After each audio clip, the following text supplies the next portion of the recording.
topic with Mike and JD. I'm JD. And I'm Mike. And Happy New Year! Woo! First show of the 2022. year. Alright. So, see, for 2022, we're starting off with Eternals. Now on Disney Plus. Disney Plus is not paying us to say that, but it'd be nice if they did. So, I got a lot about this movie. But now, first we're gonna start off, no spoilers, just our general, feelings about the movie. So, Mike, what's your general, non-spoilers opinion about the movie? So my general non-spoiler opinion of the movie is that I enjoyed it significantly more the second time. It's tough going into these movies. I don't want to say blind because obviously we're Marvel fans, but this was similar to my experience in not necessarily in terms of the quality of the movie, but in terms of when I walked into Guardians of the Galaxy. I just was like, this could be anything. Literally, yeah. I just had never read an Eternals comic. I watched like a couple of YouTube videos to catch me up to speed. I'll simply say I was surprised at the amount of strong opinions that the general public had. Like, don't get me wrong, like, I have opinions about this movie, and I think it would rank lower on my overall Marvel list. Like I said, I liked it a lot more the second time when I knew what I was expecting. And I think I'll just say that I absolutely loved the mythology of this movie. I just didn't really care for the character piece, aspect of it. And there's one plot line that I absolutely hated, which we can talk about in spoilers. What about you? What did you think of this movie, non-spoiler? So, no, it's overall quality, I would say it's about an average Marvel film. But I would also say it is one of the most wasted potential of Marvel films because I feel it had a lot there. Like, it had a lot of potential there. And they just did not capitalize on potential. And the biggest thing is this either should have had half the cast or been a TV series. Like, I'll go into more detail why I feel this way. But overall, I mean, there's 10 Eternals in this film. They did not have enough time to give these characters proper character development in this film. And there was a lot of times when plot was told instead of shown because they didn't have the time to show it. Again, I'll be going more in details in that in spoiler part, but in general, I felt there was a ton of potential there. And there was just so many missed opportunities with this film. Overall, it's not a bad film. Like, I'm going to be ragging on this a lot, but don't get me wrong. I enjoyed watching the film. It was just that it could have been so much better than it was. If it, like I said, if it was a TV series, would have been the best way to do it, in my opinion. But great cast, which again adds to the disappointment. Because everybody was cast well. They worked well with what they had. I felt a lot didn't get enough screen time, but I felt it was overall a great cast. Now, being a Marvel movie, does that mitigate at all your disappointment in terms of, I feel like a lot of characters, Happy or maybe Captain Marvel or whatever, they're introduced and you're like, oh, I don't know how I feel about them in their initial outing, but I'm just happy they're part of the universe now, and, in later down the road, they might be awesome.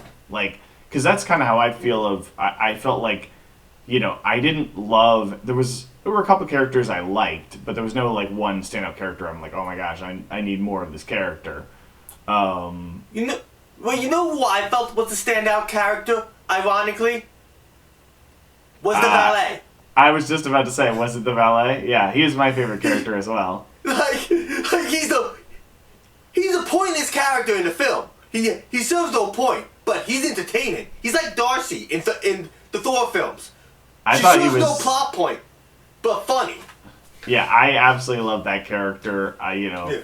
In terms of like comic relief characters, I don't know, he was sweet and funny, and I liked how they did give him some serious moments and such. So yeah, I thought he was probably my favorite member of the cast, even though he was a very like lesser role.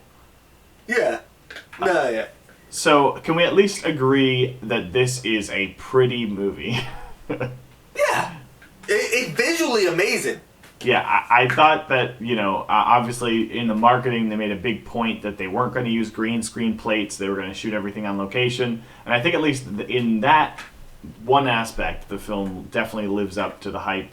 It's gorgeous. I love the sweeping vistas of like, I don't think it's a spoiler to say that this movie takes place over thousands of years because the Eternals. No, that's just the premise. Eternal. That's just the premise. So the prehistoric Earth shots, they're very pretty, and so it's cool. It was cool to see like just I feel like modern Marvel's so crammed into that like 2009 to present era. It was cool to kind of get out of that. Yeah. So that was cool. I definitely agree with you about there being too many characters. I think you could have had the same number of characters, but you could have just, you should have just really just focused on a couple of them and, maybe sidelined the other ones. Or like you said, or if you could combine characters, like I felt like, I think I'll just say the biggest wasted potential for me was Angelina Jolie's character. Like, she was cool. Like, I liked how she could create weapons with her hands. That was a cool power. But her whole story arc, which we'll get into in spoilers, I didn't buy it. It felt unconnected to the rest of the story. I thought her payoff with the main villain was rushed. I'm just like, this feels like its own plot. Yeah. That's like a separate, like Angelina Jolie, similar to like Harley Quinn and Suicide Squad. It's just like, hey, I'm gonna have my own movie, like that's attached to your movie. Alright. So, before we get, I think we're almost ready for spoilers. Any last thoughts you want to get out though before we go into spoilers? Just that while, like I said, I would put this as like in my lower half of Marvel movies, I do not think it deserved the like absolute like bludgeoning it got in like social media. I'm like, it was fine. Like it wasn't that bad. Well, I mean, it had, unfortunately, it's directed by an Asian woman, very diverse cast. That, of course, it was gonna get bad. Like, it had that going against it to begin with, so, like, it was showing, so it was already damaged going into the fight, because unfortunately, that's how people are. Yeah. But, so I think that's a big part of the, like, cause, you're right, it got more hate than it deserved, and part of it is that. Now, it didn't help that it wasn't as good as it could have been. I think it's a combination of both of those things, that people don't like diversity, and it wasn't as good as it could have been. But, okay. I'll building off of what you just said, I also think in the marketing, they kind of built this up as like the different Marvel movie. Like, this is going to be the award starling Marvel movie. Like, it's going to be unlike anything you've ever seen. And like, at the end of the day, yes, it's a little more contemplative than maybe most Marvel movies, but like, it's a pretty standard Marvel movie. And I think that also threw up a lot of critics. Because usually the critics, even if the fans are reactionary against like, oh, I don't like diversity, like, usually the critics are fairly kind to Marvel movies. And I think that was part of what did it in with the critics, was everyone was expecting Marvel to take this big, different swing. And it kind of was just another... Especially with Chloe Zhao. It was just kind of another movie. Yeah. No, yeah, I would definitely say that, yeah. That my worry about the film was, it's going to go be too unconventional, too unlike Marvel. But instead, the problem was, the problem was that it wasn't unconventional. No. One of the problems was that it was too standard, which is not what I expected from Chloe Zhao. I mean, I love Nomadland. Right. I expected more from her. So But let's go into spoilers I think- now. alright, so spoiler warning. Okay. So now, okay, so that now that I can say, like, I think one character that really annoyed me how he was used was Fastos. That's how you say it, right? Mm-hmm. Yeah. Okay. See, he actually, I feel, he has the best character development, and it all happens off screen. Like, because, okay, after the A-bomb, he loses faith in humanity. Then he falls in love with his husband, regains faith in humanity. That would have been amazing to see. But instead, we don't get to see him be that broken man. We don't see him go from being broken to being complete again. We just like, oh yeah, I fell in love, so now I believe in humanity again. That was so disappointing to me. I definitely hear you. I feel like if we're translating this into a TV series, you get that. Exactly. You know, I think, you know, as a movie, that could almost be its own movie. So I think the movie was already so crowded that, like, I don't think there was the ability to put that in there. But like you said Exactly earlier, why it should be a TV show. If it was a TV show, same budget, but like, or at least a similar budget, but with a TV show, then you're talking like, okay, we can have a whole episode devoted to like the love story between Fastos and his husband, who I'm forgetting the character's name if we even find it out. Was it Jack? No, Well, that's his son. No, but see, that was the thing. His husband could have been such a big part of it. Instead, it was more of a throwaway thing. Mm-hmm. And see, in my opinion, if you do this as a TV show, the format is actually right there, because you know how she one by one meets regroups with each of the Eternals.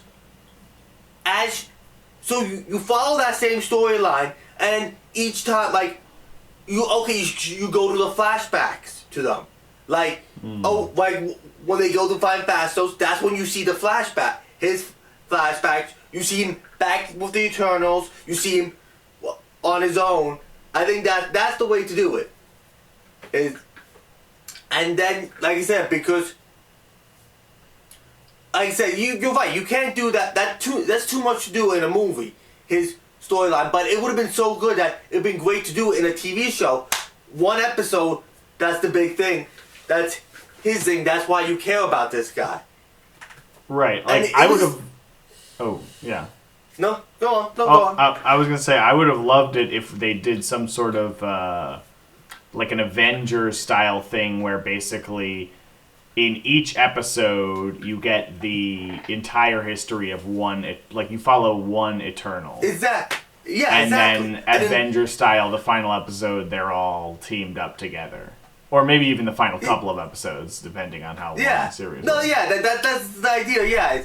You have the same basic storyline, but like, okay, this is when she meets back up with Fastos, what here's Fastos did. You saw, like, of course, you'll see him in the other episodes interacting with the other Eternals, but in the other episodes, you just see him interact with them. In this one, this is really what makes him drive.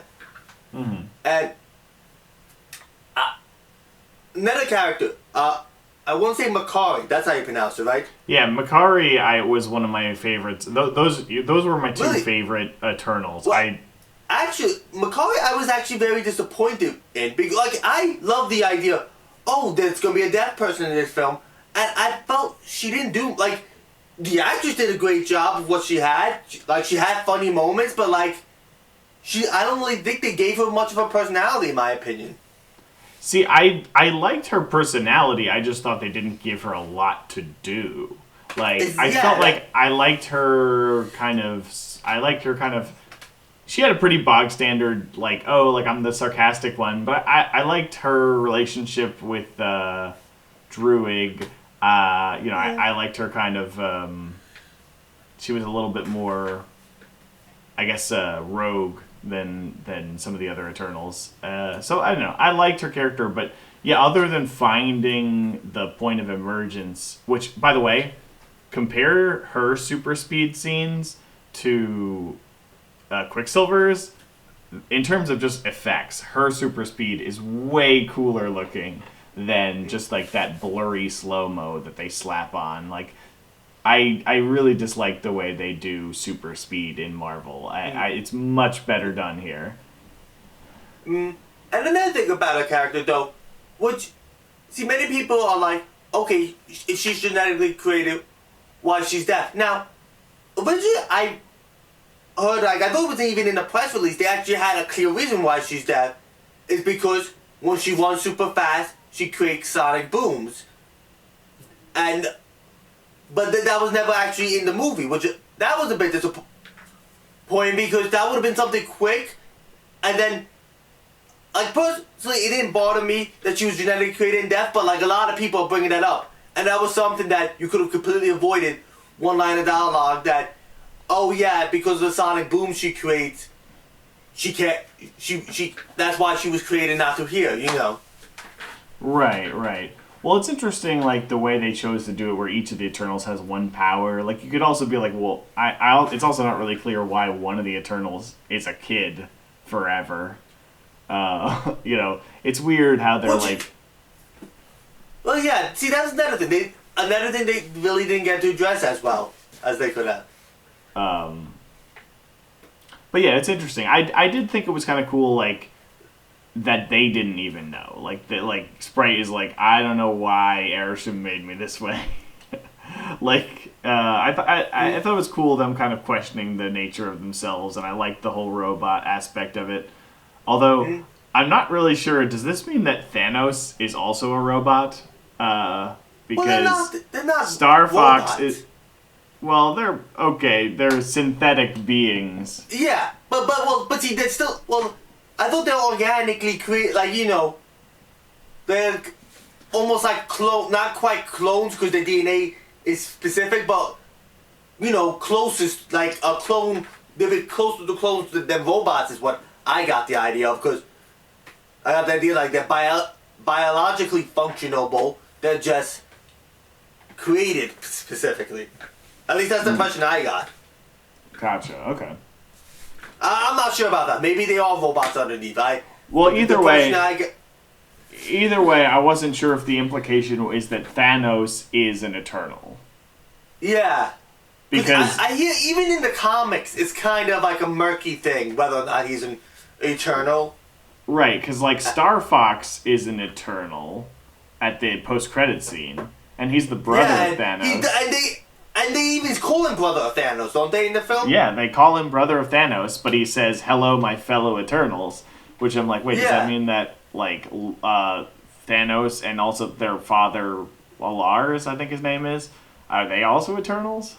So, well, I mean, in the comics, he wasn't I think, like I said, it's a lot more complicated, but I think he's kind of an Eternal. But, like, again, it's far more complicated because I don't think the Eternals are created in the comics. But I could be wrong. I am by no means an expert on this. But I know Thanos is connected to the Eternals in the comics. That I am positive about. I am not positive exactly his connection. Well, I know in the comics he has the deviant gene, which is why he looks all purple, whereas Star Fox looks like a normal person. Well, looks like Harry Styles. Which, by the way, I have no, like, opinions. Everyone was, like, either really pro or really anti-Harry Styles. I'm like, as somebody who doesn't really listen to that much music, I have no opinion on Harry Styles, one way or the other. I don't have an opinion on Harry Styles. I just hate when something like that blows up so much. It's like, you're talking more about 2 seconds of the movie than you are the other thousands of seconds of the movie. Although that CGI on Pip the Troll was, like, unforgivable. That was, like, special edition CGI. So I got the feeling that must. But it was Patton Oswalt, though. We did get Patton Oswalt.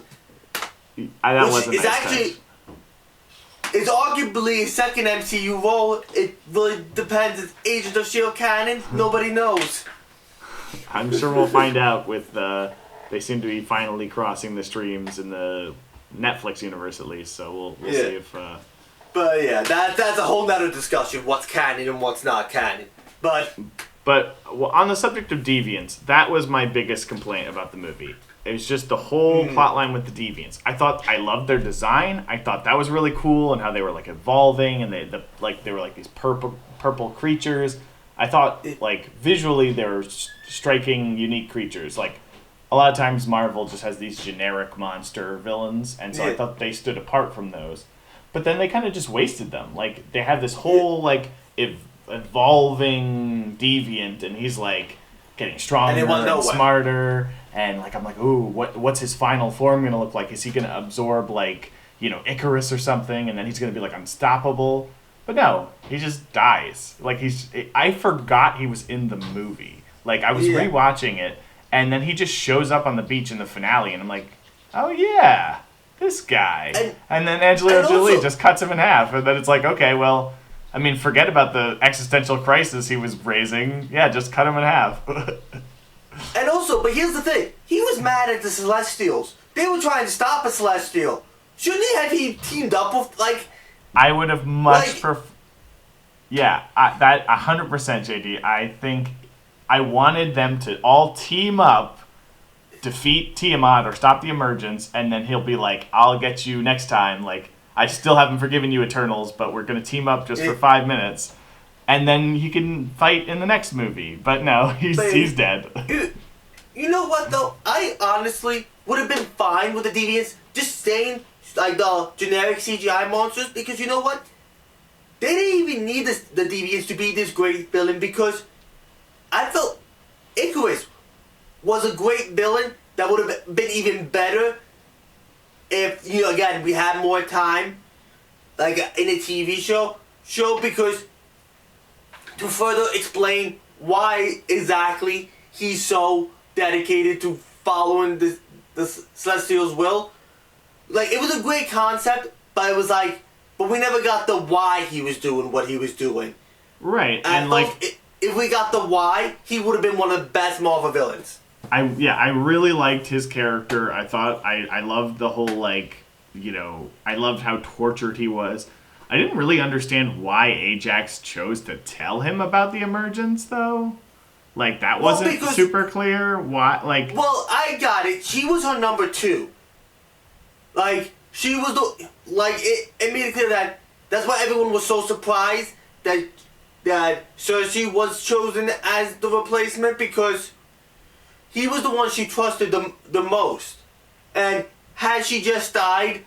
You know, she probably would have chosen Icarus to be the one to take over, but obviously she's not going to choose the guy who killed her. Yeah. But again, it would have been nicer to see that. Yeah, because, I mean, clearly or it seems like she probably didn't tell him in previous iterations. But I don't know, it's clear. That was one of the cooler aspects. I liked that they had been through this and that, like, memory wiping... That was cool. I like that cyclical nature of their existence and like the way Celestials are born. I think the cosmic, going back to what I said at the beginning of the episode, the cosmic aspect, like the design of the Eternals, like that one shot where the clouds just explode apart and Arishem the Judge just like is like holding the earth in his hand basically, and like there's just everyone is powerless to stop this person who's essentially God. And, like, I don't know, it was just very cool. So I'm like, I want to hear more about them, and I didn't really care about the Eternals. I was just like, I want to hear more about the Celestials. See, I felt differently. I wanted to see more about these characters. Like you got a great foundation for characters here. I want to know more about what makes you tick. Take, like, another character, Klingo. First, Kumail Nanjiani does a great performance in the role. But he's another character that we don't, again, really get to see. Like, why did he want to be a big movie star? Like, we don't really get to see that, why he's a movie star. We also don't get, like, he is so loyal to Icarus. He calls Icarus boss. Icarus was never the leader. We don't, which, again, if we had more explanation for that, it would have been fine. But we don't see why he is calling Icarus boss? Like, why is he so loyal to Icarus above everybody else? Like, he didn't care if Cersei was chosen the leader. He's like, Icarus, what do you want to do? And he was, And even though he still believed in the Celestial plan, he was furious for Icarus for lying to them. Which, Right. again, why? Like, we didn't have time to see the why. Again, if this was a TV show, we would have found out. Okay, here's why he likes Icarus so much. Here's why he wants to be a big movie star. And plus, his episode would have more of the ballet, which, again, just funny. That's always a win, yeah. I wish I had gotten the sense more of like the power of the Eternals. Like they're supposed to be like on this another level, like unbelievably strong.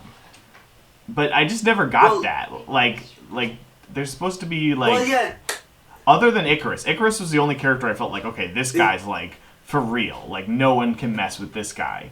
But all the other Eternals, I'm like, yeah, they're just like regular superheroes. Like anyone could like beat them up. Like I don't know, maybe Shang-Chi could beat this guy up. I don't know. See, this is the benefit that comic books have. Because if this was a comic book, you would throw in here's one of Spider-Man villains. Oh, wow, he flicks him away. You could do something like that in the comic books. Just throw in a random character to show how powerful these characters are.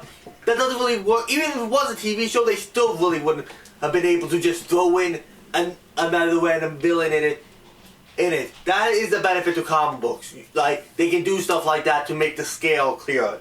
Because I do agree with you. Like, they're fighting deviants. We never seen deviants before. Like, are these deviants that powerful? Like, what happened if Thor went up against them? Like, right, like we needed have a no scene base for them. We needed a scene like in Infinity War or in Endgame when like Thanos headbutts Captain Marvel and she just doesn't move, or like Exactly. That made it clear power level. Or Infinity War when like Thanos beats the Hulk like one-on-one. Like you need a moment like that to be like, oh my gosh, this guy's for real. Like yeah, but you can't, like I said, you can't really do that in the like it was easy to do in the Infinity Wars because big crossover. But yeah, you can't really do that in these solo films. So like that's like I see your point, but I'm like, is there even an answer to it? Yeah, no, it's tough. I mean, like, it's easy for me to throw all this stuff out there. It's hard to make a great movie, but I thought the character moments were good, but like you said, I just wanted more development on Cersei. Yeah. I really just think you could have, as much as I love Angelina Jolie, I just feel like her character and Gilgamesh's character, like, I don't know if you could have combined them or something. If you just had like one or two less characters, I really feel like it would have coalesced better, because her having the Mad Weary, that whole thing, just forget about that. Like, I mean, it was cool that she remembered her past like reboots or something, but they made too big of a deal out of that. That was like took away too much time from the rest of the movie. Well, see, that's another thing. That if this was a TV show, and that was like her episode, and like you were slowly building up to it, it would have worked better. Because you would have more time to hint at it before it happens, and then you could also do more with it. But yeah, it didn't work in the film. I agree that it didn't work in the film. I do feel, though, that it could have worked in a TV format. I 100% agree. And then another character we haven't talked about, Droof. Or Druif? What was it? Druig? Druig, that's it. Anyway, he was another... he was actually a very interesting character. But... And like, at that one scene, it seems like, oh, he's just gonna go rogue here. He's gonna take over the world, so they're gonna have to kill him. But it didn't went nowhere. Yeah. He clearly didn't take over the world. He took over like a little tiny remote village in the middle of nowhere. But why didn't he take over the world? Like, yeah. Like, there's a lot of theories about this, which is like, oh, see, well, a thing I liked a lot, but that we didn't see in the film, is that he actually loves humanity as much as Cersei. And he was so worried about them. That's why he considered doing what he did. But then he realized, oh, he can't take over the world because then humanity loses what makes them special. Which, I love that theory, but it would have been nice if, again, we got to see that. Like, right. we really, because we got no reason why he didn't just take over the world. That ties into like another thing I wish that they'd cut out of this movie. The whole thing about like Cersei not being able to transmute living creatures, that was pointless. Cut that out of the movie. Because she's like, I can't transmute living creatures. I can't transmute living creatures. And then the first thing we see her do, yep, she could, somehow I transmuted a living creature. I don't know if that was supposed to create like suspense or surprise, but like, I don't know. To me, that was just pointless. That like, okay, she had this like theoretical limitation that she immediately overcame. Okay, like just get that out of there. She can transmute things. That's her power. Yeah. So I think if you would have cut that out, maybe consolidated, like maybe get rid of Gilgamesh's character and like had somebody else be the one who cares for Athena or something. It felt like his character was there just to die, which I always feels bad when there's a character that's like just a red shirt that's like, oh yeah, their like purpose is to die early in the film, so you like feel bad. But I didn't like he was a funny character though. I liked his character. I did. I just thought that like in terms of like what he added,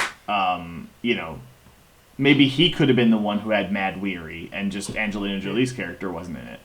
I'm not saying necessarily I didn't want Gilgamesh in the movie. I liked his character, and I liked the actor who played him. I just was like, maybe something with his relationship with Athena, something could have been done there to maybe trim down the number of characters. Yeah, like I said, I mean, it just had too many characters. It was started from scratch. Yeah, and Sprite like wanting to become human.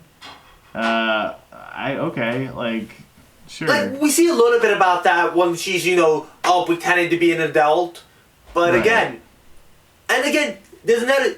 They have to flat out tell her us. They have to tell the audience, oh yeah, she's in love with Icarus.